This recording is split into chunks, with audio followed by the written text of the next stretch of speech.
อืมคือว่าเห็นนั่นไอเตียงเพิ่นมาแจ้งข่าวดีบ่วานนี่แม่นอ๋อข่าวหยังอ่ะนะเรื่องมีผู้ใหญ่เพิ่นสมทบมาเรื่องสร้างบ้านเรือน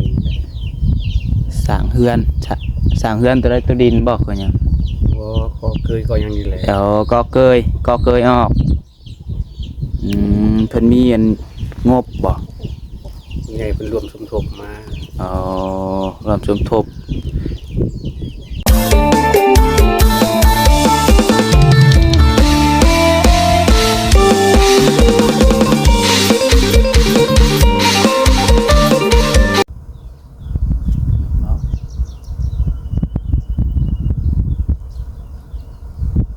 การทักทายสบายดี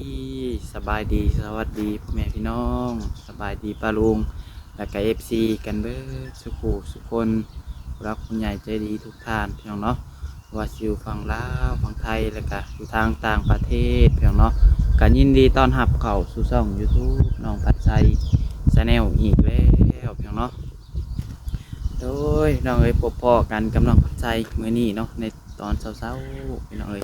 ก็ได้เดินทางเข้ามาหาทางไอ้อาจเพิ่นคือเก่าพี่น้องเนาะวันนี้เข้ามาก็ยังบ่ทันเห็นมีผู้ใดพี่น้องเนาะตัวสีเงียบๆพี่น้องเอ้ยเนาะวันนี้ก็น้องพัดใจเข้ามาแต่ตอนเช้าพี่น้องเนาะเข้าหาเที่ยงตอนแรงบ่ได้เข้ามาเลยพี่น้องเอ้ยพอดีว่าคาเวียกวันนี้พี่น้องเนาะเลยบ่ได้เข้ามารอบแรงก็ได้พี่น้องเนาะ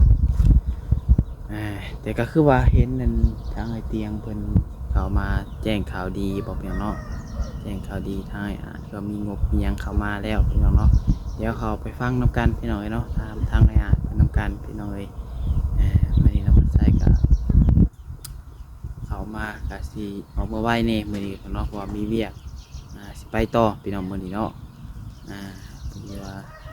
นัดกันกับบ่าวนิวพี่น้องเนาะว่าสิขึ้นไปผู้แลพี่น้องทางดงเห็นขึ้นไปทำบุญแน่แล้วก็ไปนั่นนี่แน่พี่น้องนอนเดี๋ยวถ่ายติดตามเบิ่งนำกันพี่น้องเลยหลักๆกลับไปทำบุญไป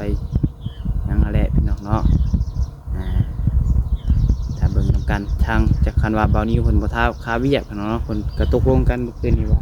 โอเคว่ะเดี๋ยวอันไปกับไปคนว่าจากคนตื่นแล้วหรือบ่สำนึกพี่น้องเนาะคนว่าให้โทรปลุกเด้อคนว่าใช่ยังบ่ทันตื่นซ้ำบ่จักพี่น้องเนาะ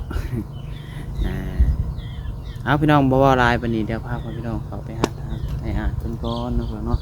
ทางใดก็ฝากเด้อพี่น้องเด้อฝากพ่อแม่พี่น้องFC ทุกคนเนาะเข้ามาแล้วกดไลค์กดแชร์คน1ไลค์1แชร์เพื่อเป็นกำลังใจน้องวัดใจเนาะที่สำคัญก็อย่าลืมกดติดตามไว้พี่น้องเนาะถ้าหากว่าอยากพลาดคลิปใหม่ๆที่น้องวัดใจลงไปเด้อพี่น้องเด้อเนาะไปพี่น้องบัดนี้ทางใดก็ไปเบิ่งชมกัน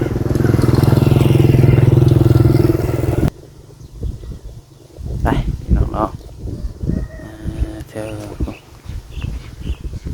บัดนี้คือว่าสีเป็นแปลนออกลายเติบนะพี่น้องเนาะมันส่วนดินกับสะได้ลายเติบแล้วพี่น้องเอ้ยยังจะกองอันนี้ยัง1 2 3 4 กอง3 กอง 4 กองนี่แหละพี่น้องเนาะโอ้ไวเติบได้นี่พี่น้องเอ้ยบ่ได้มาครึ่งมื้อเนาะมันบ่มาจาก2-3 มื้อนี่ยันแล้วเลยนี่พี่น้องเอ้ยจ้าเข้ามาเต็มไปแล้วแถวนี้เนาะเต็มไปแล้วแถวสองแถวเสาอย่างนี้โอ้ตูบกับเพิ่นมากแล้วเรียบร้อยพี่น้องเนาะแผนจังปางป่านนี้เนาะเธอยังไปเฮินครัวเล่าป่านนี้เนาะตูบมันนี่บอลระนอนนี่มากแล้วพี่น้องเลยคือว่าแปลนออกแล้วบัดนี้เนาะก็เคยออกมาทางไหนอีกใหญ่กว่าเก่าอีกพี่น้องเนาะก็เคยเห็ดบนครัวเท่าก็เห็ดของน้ำพี่น้องเนาะสมบูรณ์แบบพี่น้องเลยสุกมาใส่แถวนี้อีกบัดนี้นี่แถวนี้พี่น้องเนาะเต็มเบิดนี่แห้งสิคักพี่น้องเลยแห้งสิจางปางคักปันยังไม่ใส่ได้เนาะผลีเลยพ่อ ยสบายดีเด้อแอดเด้อ สบายดี โดย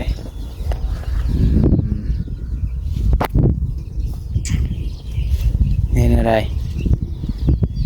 คอนคนดิน ฮะ คอนมากระกินเขา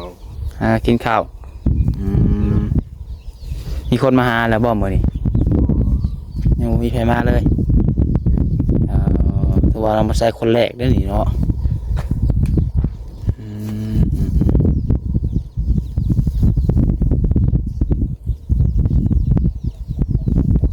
มาชอบเบิดเลยบ่นี่ ดำหรือบ่แม่น เย็นพี่น้องเย็นนี่เนาะได้หลายเติบเนาะบ่ได้มาครึ่งมื้อหนึง คันบ่มาให้เจ้าช่องมื้อเจ้าว่าแล้วเลยบ่ บ่แล้วดอกเป็นอาทิตย์ก็ยังบ่แล้ว เนี่ยบ่แล้วคันคนมาซอยทุกมื้อนี่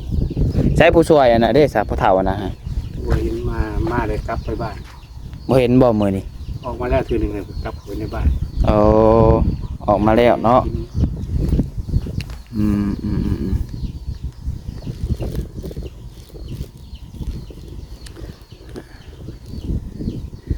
กล่องตารางก็เต็มเบิดเลยพี่น้องเอ้ยตูบมั่งว่านนี้บ่ตูบ โดย อ๋อ ก็เตรียมคนมา เอาบ่เตรียมมามั่งซอย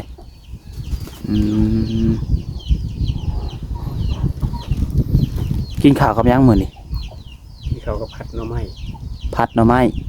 โดย โดยน้ำก้อนยังอยู่บ่ฮะ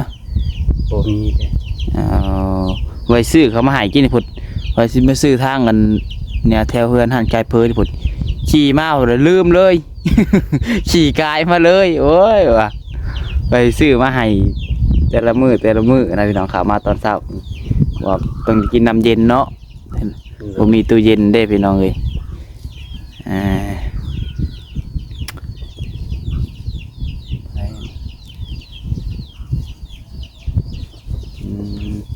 คือว่าเห็นนั่นไอเตียงเพิ่นมาแจ้งข่าวดีบ่วานนี่ แม่น อ๋อข่าวยังอ่ะนะเรื่อง มีผู้ใหญ่เพิ่นสมทบมาเรื่องสร้างบ้านเรือน สร้างเฮือนตัวใดตัวดินบอกคือหยัง บ่ขอเคยก็ยังนี่แหละ เดี๋ยวก็เกยออกเพิ่นมีอันงบบ่ ผู้ใหญ่เพิ่นรวมสมทบมา อ๋อรวมสมทบก็เกยอยู่ซั่นซะเนาะ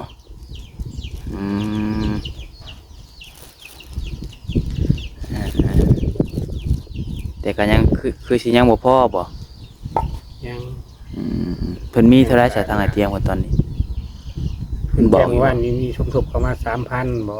3,000แต่ทางอันไอเสียงอีกเด้ถ้าเกิดว่าทางไอเสียงก็มีบ่ ทางบ่เสียงมีแต่ดนแล้ว โอ้ แจ้งไว้ที่ดนแล้ว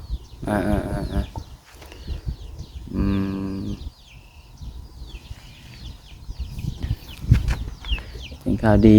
มีงบ 3,000 ก็เกยออกมาเนาะก็เกยพี่น้องเอ้ยแต่ก็ยังบ่พอเรื่องพอเนาะก็ยังหลายอยู่พี่น้องเอ้ยก็เกยเกณฑ์ห้องน้ำอีกห้องครัวอีกเพิ่นว่าเนาะมีแผนการขนาดเพียงเนาะ โดย ตามแผนนั้นของอ้ายเพิ่นวางไว้พี่น้องเอ้ยคันว่ามีงบเข้ามาเรื่อยๆก็เห็นห้องนอกห้องน้ำห้องครัวไปแต่ละขั้นตอนเท่าไหร่พี่น้องเอ้ย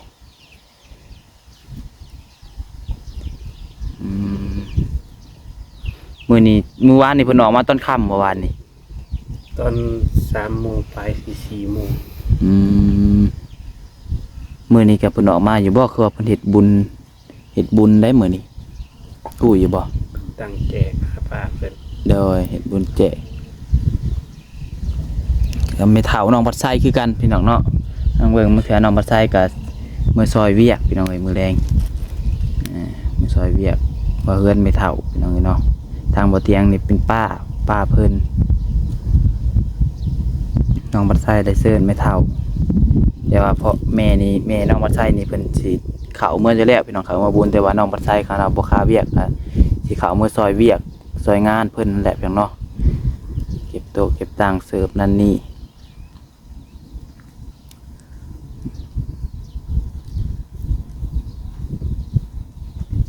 แล้วก็เทพอกเทพื้นอีกแล้วเนาะยังขาดหลายอย่างอยู่ว่ะนี่พี่น้องเอ้ยเนาะเทพื้นอีกนี่พี่น้องเอ้ยงบเทพื้นนี่ก็ยังบ่ทันมีเทพื้นนี่ก็สมมุติว่าเทแต่ตารางนี่ก็เบิดหลายสอบเติบได้นี่เนาะเนาะแม่น จังว่าเป็นที่สวย สมมุติว่าเทแต่ขาเฮือนนี่นะพี่น้องแต่ขาเสาเฮือนนี่มันเบิดเป็น10สอบผู้ไปยักกันสิบ่กลัวคันเอาเทบางๆก็เบิดหลายปานใดพี่น้องเนาะ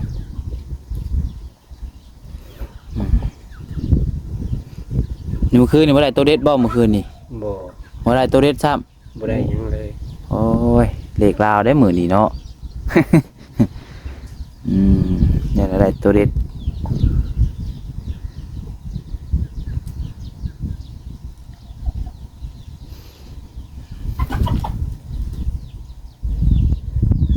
เอาไว้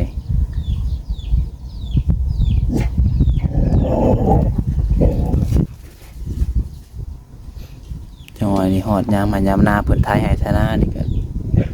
เดี๋ยวนี้เนาะย่าที่เคยเฮ็ดหน้าบ่ย่า เคยเฮ็ดอยู่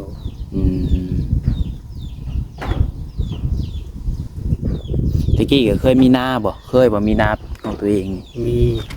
อ่ามีอยู่ใช่ มีก็เพิ่นขายแล้ว อ่า เพิ่นขายแต่ข้าวขายยังน้อยโอ้ โอ้ แม่เพิ่นขาย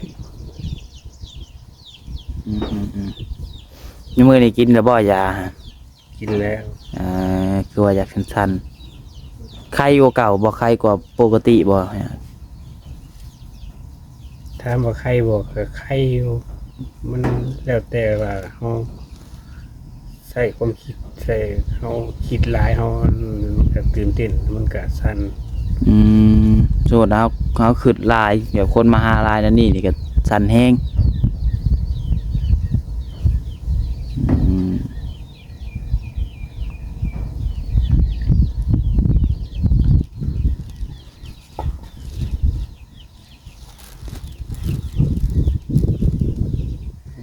น้องๆนั่งจังหวะเป็นจังสิชวนดินทางวัดไซคือสิบ่ได้ซอยแล้วมื้อนี้ว่าสิออกไปอันเฮ็ดบุญก่อนไปทำบุญก่อนมามื้อแรงพุ่นแหละสิเข้ามาแล้วจังสิเข้ามาซอยถ้าเราบ่ข้าวเวียกหยังพี่น้องเนาะค่อยสุกไปเล็กน้อยเงาะป่าบ่มาเลยบ่เงาะป่า บ่เห็น2 มื้อ สองมือนี่เนาะตั้งแต่เขาสิเอาคนมาตัดผมใหายบ่มาเลย ถ้าเรียกบ่ อืมอืมอืม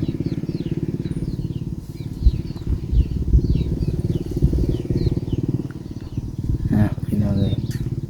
ปึ๊บผมจะเนี่ยเมื่อยจะนั่งโดนเมื่อยได้ พอ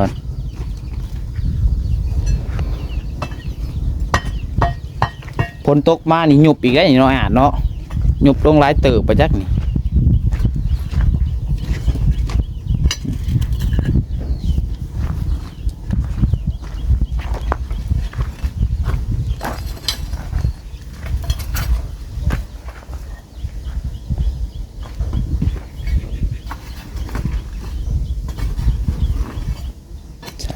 เพียงเป็นยังไงตัวทางนี้นี่แสมันต่ำกว่าทางเครื่องบ่แม่นบ่ยัง ยังบ่ว่าอะไรอยู่ อ๋อจันว่าพอน้องประชาสังเกตเบิ่งคือว่าแต่ดีมานี่มันสิต่ำกว่าทางเครื่องพุ่นพี่น้องเนาะแต่ขาตูบมานี่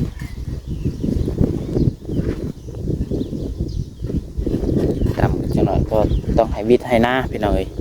ให้วิทย์ให้หน้าให้นำไหลไปเลยหน่อยน้ำมันมาอ้างอยู่นี่มันสิ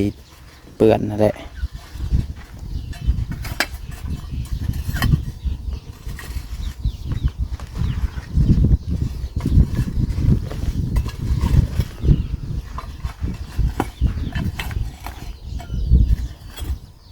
เดินไปหาทางแม่บุคคำก่อนพี่น้องเอ้ย เกิดเหตุอย่างนี้เนาะเศษไม้ต่อคนกัน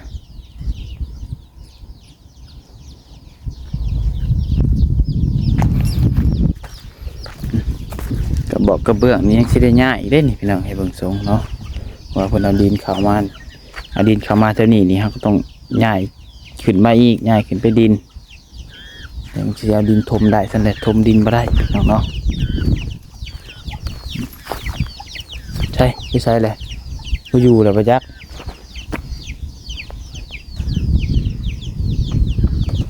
อยู่บ่โอ้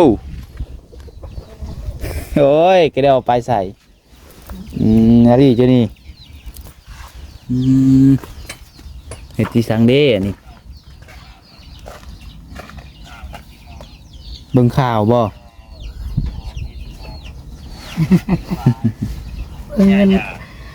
เราว่ายานี่นะ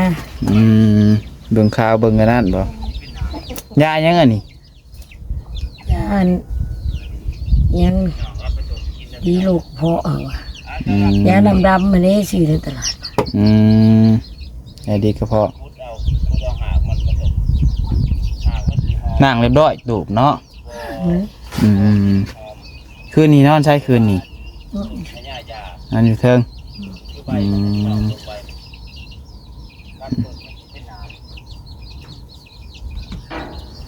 ให้ดีบ่ เลย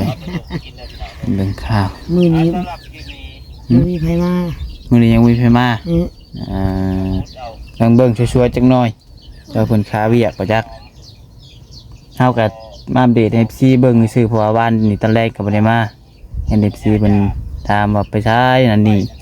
ก็เข้ามาอัปเดตตอนเช้าก็สิออกไปเวียกต่อแหละจักหน่อยนี่สิออกไปเฮ็ดบุญก่อนบางเทื่อ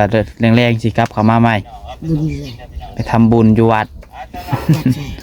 วัดอยู่ดงเห็นพูดดิวัดมหาโศกฮู้อยู่บ่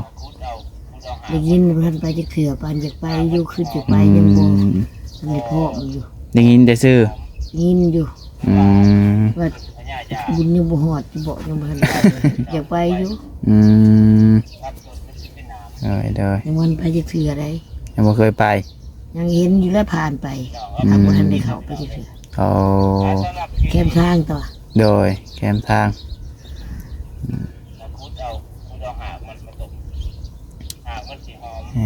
กินแล้วบ่ข้าวมื้อนี้ ยังบ่หิว ยังบ่หิวเป็นไรอาการน่ะคลายขึ้นแล้วบ่ปิดกันดูปิดกันแป๊บนึงอาการเจ้าคลายขึ้นแล้วบ่ บ่ไข้บ่ไข้นะ ผู้ใดมา นี่ผู้เจ้าหน้า เอาเจ้าของนา ตัวกับแดนถอยดิ เอาเป็นไปยังดีเนาะ มันคงได้ยินแล้วบ่ตะโกน หูคนบ่อยากดี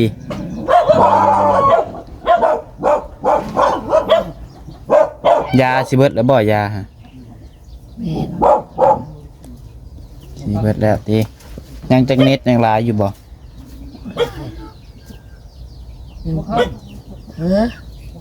โดย วันนี้ไปหาเพิ่นดู จะทายแล้วหรือเปล่า โดยไปแล้วไปเป็นน้องๆแขกคนมาหาเพิ่น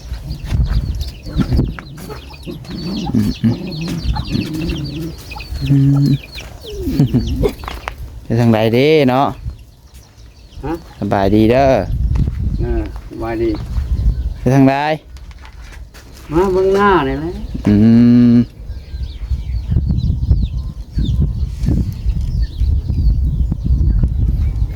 จะเป็นน้องมันบ่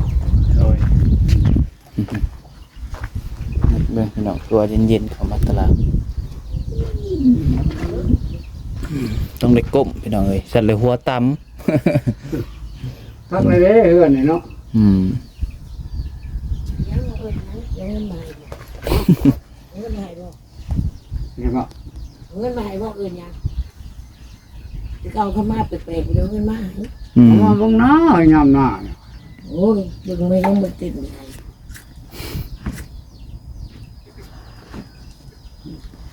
พักแล้วอยู่นี่เนาะพักแล้วบัดนี้ ส บาทเสยเนาะ ถ้าได้เขาคายให้คานี่บ่ฮะ การรักเป็นพุ่น หลักตัวนี้เลย ที่ว่าสิขอ ว่าไผอันไปหานั่นเจ้าบ่ไผเนาะเขาว่าช่องคนคนหนึงผมแดงเขาว่า คงได้ก็คือหนึ่ง ฮะ คือดีนิด ช่องคนนะเขาว่ามาถาม ผมแดง ถามเพื่อนเฮานะอยู่บ้านนั่นเอาไปสนใจเฮ็ดแต่บ่ค้ำมันแหล้วผมแดง นี่บดเจโน่ดีไม่จัดเลยว่าผม บ่แม่นเขาว่ายังผู้สาวผู้อื่นคน ว่า นั้น เงินจะไปซื้อมันดำเลย นำไปย่าแล้วเอาเงินอันนี้เขาเฮ็ดเพื่อนให้ นั่นแหละเขาเอาขายเงินไปซื้อผมแดงเนาะเขาบ่ได้เนาะ น้องชายก็มาอยู่นำอยู่ไสเลย อ่ะอย่างเราให้เพิ่นลมกันพี่น้องเลยอย่างเพิ่นอายกล้องเนาะเอาพี่น้องเนาะคลิปนี้ก็คือสิประมาณนี้ก่อนเด้อพี่น้องเด้อเนาะก็ยังก็ยินดีทางไอ้อาจเพิ่นเนาะนะครับข่าวดีเข้ามาอีกเนาะเรื่องเกาะเกยเกาะเฮือนเกาะซ่านออกมาเลยพี่น้องเอ้ยเนาะได้ก็ยินดีนะเพิ่นหลายๆพี่น้องเอ้ยถ้าว่ามีผู้รักผู้ใหญ่ใจบุญท่านใดเนาะอยากช่วยเหลือทางไอ้อาจเพิ่นเพียงเนาะผู้เล็กๆน้อยๆพี่น้องเอ้ยก็ติดต่อหาน้องปัจจัยได้เนาะน้องปัจจัยก็ยินดีเป็นสะพานบุญให้พี่น้องเอ้ยก็มี FC เพิ่นคอมเมนต์เข้ามาอยู่พี่น้องบางคนก็คือว่าเพิ่นนั้นติดต่อหาน้องปัจจัยบ่ได้บ่เคยแนวใดคะแนนว่าติดต่อหาบ่ได้ก็คอมเมนต์ก็ได้เนาะคอมเมนต์ในคลิปล่าสุดแล้วน้องปัจจัยสิเอาเฟซคือว่าเอา ID ไลน์ให้เนาะโอเคพี่น้องเอ้ยคลิปนี้ผิดพลาดประการใดก็ต้องขอโทษขออภัยหลายเด้อพี่น้องเอ้ยครับให้พี่น้องเป็นกำลังใจกดไลค์กดแชร์ให้พี่น้องคนละ1 ไลค์ 1 แชร์เพื่อเป็นกำลังใจน้องปัจจัยเนาะขอบคุณให้พี่น้อง FC ทุกคนที่เข้ามาชมแต่ต้นจนจบขอให้ทุกคนอยู่ดีมีแรงสุขภาพร่างกายแข็งแรงอยู่เย็นเป็นสุขสุขกายสบายใจเด้อพี่น้องเด้อโดยสุดท้ายนี้ลาไปก่อนแล้วขอกล่าวคำว่าสบายดี